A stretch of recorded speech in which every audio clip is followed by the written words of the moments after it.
We saw proof of NRA's strength a few months ago.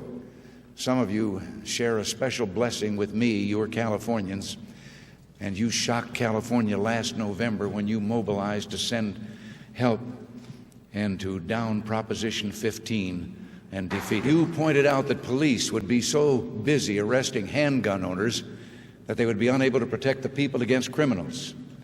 It's a nasty truth, but those who seek to inflict harm are not fazed by gun control laws. I happen to know this from personal experience. I've always felt a special bond with the members of your group. You live by Lincoln's words. Important principles may and must be inflexible.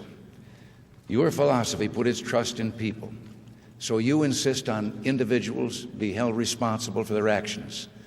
The NRA believes that America's laws were made to be obeyed and that our constitutional liberties are just as important today as 200 years ago. And by the way, the Constitution does not say that government shall decree the right to keep and bear arms. The Constitution says the right of the people to keep and bear arms shall not be infringed. And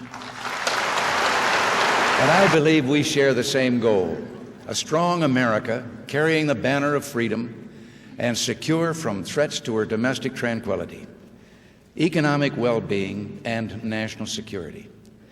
No group does more to promote gun safety and respect for the laws of this land than the NRA, and I thank you.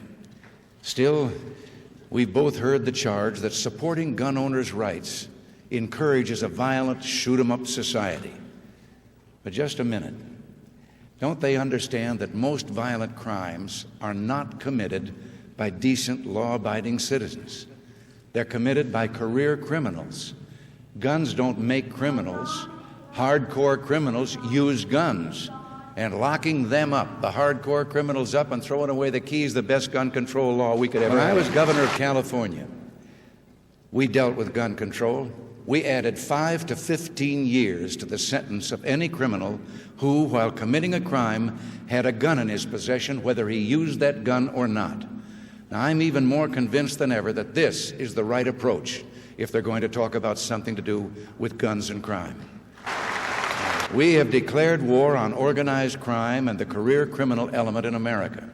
More than 100 prosecutors' offices are working with special teams around the country to throw the book at career criminals in court.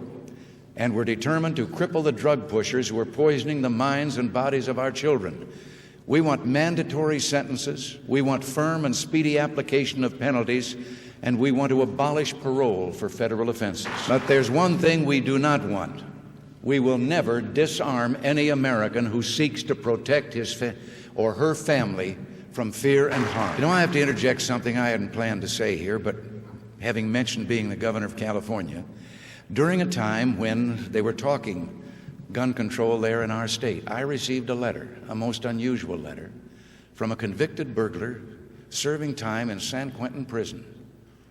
And he wrote and told me that he just thought, from his vantage point where he was, he'd like to tell me how happy it would make all of them if we would adopt gun control. And then he explained the inside of his profession. He said, we can case a place, a home, we can watch and learn the habits of the people that live there, when they're in and out and all of that.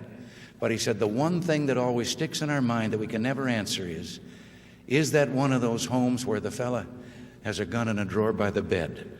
And he said that's the one that scares us most of all. So he said there'd be a lot of smiles in this place if you would adopt gun control. Longer prison sentences and tougher treatment are beginning to pay dividends. And make no mistake, this is happening because you, the people, are fed up with crime. You're the ones who are organizing neighborhood patrols, supporting your local police, insisting that justice be carried out. And every time you do that, you keep the spirit of democracy strong in America.